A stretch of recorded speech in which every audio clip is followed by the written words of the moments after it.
Hello student, most welcome. तो चलिए लिखेंगे रामधारी खंड एक के प्रतिलेखन संख्या 90 का डिक्टेशन।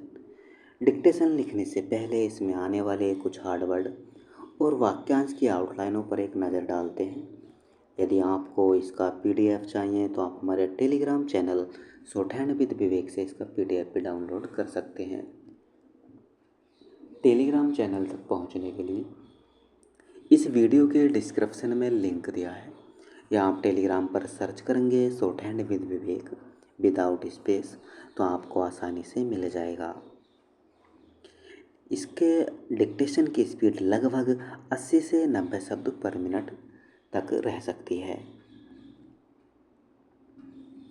तो चलिए डिक्टेशन स्टार्ट करेंगे 5 सेकंड बाद।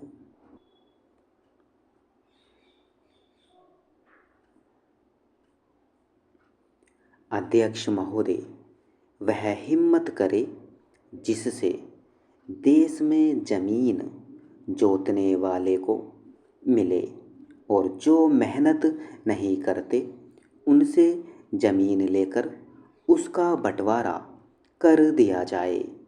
मुझे आश्चर्य हुआ जब मैंने इस प्रतिवेदन को आरंभ से अंत तक देखने की कोशिश की और इसमें अंग्रेजी का इतना समर्थन मेरी समझ के बाहर की बात थी।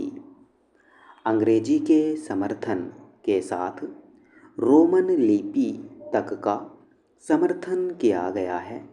जब हमारे संविधान में देवनागरी लिपि को राष्ट्रीय लिपि माना गया है और आज भी हिंदी देवनागरी लिपि में लिखी जाती है, मराठी देवनागरी लिपि में लिखी जाती है, अन्य भाषाएं अपनी अपनी लिपि में लिखी जाती हैं। रोमन लिपि के लिए इस आयोग की रिपोर्ट में किस प्रकार कहा गया, रोमन लिपि की बात कैसे इसमें आई, यह मैं कम से कम नहीं समझ पाया। पर एक बात देखने योग्य है कि अंग्रेजी का इतना समर्थन होने के बाद भी और कई विदेशी विशेषज्ञ इस आयोग के सदस्य होने पर भी अंत में उन्होंने भी माना कि अंततोगत्वा शिक्षा का माध्यम प्रादेशिक भाषाएं होंगी। आयोग को यह भी मानना पड़ा कि अंग्रेजी के माध्यम रहने से देश की हानि हो रही है और संसार के किसी भी देश में ऐसी स्थिति नहीं है। आयोग स्वयं इस बात को स्वीकार करता है कि इस प्रकार विदेशी भाषा के माध्यम से हमारे देश की कितनी हानि हो रही है। मैं त्रिसूत्री भाषा फार्मूले का समर्थक हूँ। हिंदी साहित्य सम्मेलन, जो हिंदी की सर्वमान्य संस्था है, जिसका इस समय मैं अध्यक्ष हूँ, उस सम्मेलन ने भी त्रिभाषा फार्मूले को स्वीकार किया।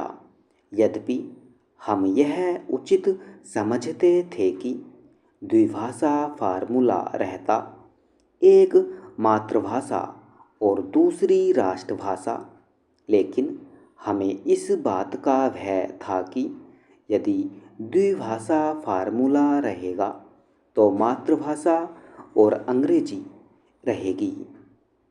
इसलिए हमने विवश होकर प्रेम से नहीं, उत्साह से नहीं, बल्कि लाचार होकर त्रिभाषा फार्मूला स्वीकार किया कि मातृभाषा रहे, हिंदी रहे और तीसरी भाषा अंग्रेजी या कोई भी दूसरी भाषा रह सकती है। कहा जा सकता है कि हमारे यहाँ अभी स्नातकोत्तर पढ़ाई के लिए पर्याप्त साहित्य नहीं है। बड़ी गलत बात है। यह अभी सरकार के द्वारा ही कुछ महीने पहले यहाँ पर एक प्रदर्शनी हुई थी।